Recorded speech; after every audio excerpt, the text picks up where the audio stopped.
Have you ever fallen for someone not because of who they were, but because you thought they liked you first? This is more common than you think. In psychology, it's called erotic transference. It often starts with a subtle moment. Maybe you're just having a normal conversation, and suddenly, they look away awkwardly. Their eye contact breaks. They seem nervous. Your brain catches that signal and thinks, wait, do they like me? And once that idea enters your mind, everything starts shifting. You begin looking for clues to prove it. You start seeing signs. And the more convinced you are that they like you, the more you start liking them. You didn't fall for them. You fell for the feeling of being wanted. This kind of emotional projection happens especially often in women. Why? Because many women don't desire someone just because he's amazing, rich, handsome, or successful. They start feeling desire when they feel desired. And here's the wild part.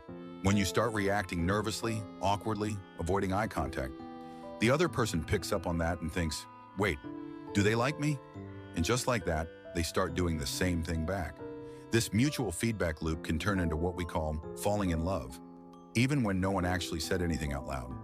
Sometimes it turns into a real relationship. Two people misread each other and accidentally sync. And that's a beautiful accident. But other times it's a one-sided fantasy. You believe they feel something, but they don't. You were in love with the version of them that existed only in your mind. Now, what happens when this erotic transference happens in the wrong context? Let's say you're married, or they're your boss, or your teacher. You know it shouldn't happen, but emotionally, it's already started. This is where awareness becomes everything. When you start analyzing, wait, am I falling for this person, or am I responding to how I think they see me? That's how you begin to break the illusion. Because here's the truth. What we call love is often our own emotional projection. It's the resurfacing of old wounds, childhood patterns, and the hunger to feel deeply wanted. You're not crazy. You're just responding to a subconscious need that was triggered. And when you decode the pattern, the illusion fades. The intensity disappears. It wasn't heartbreak. It was never really love. It was a psychological reaction that just felt like love. If this feels like you, you're not alone.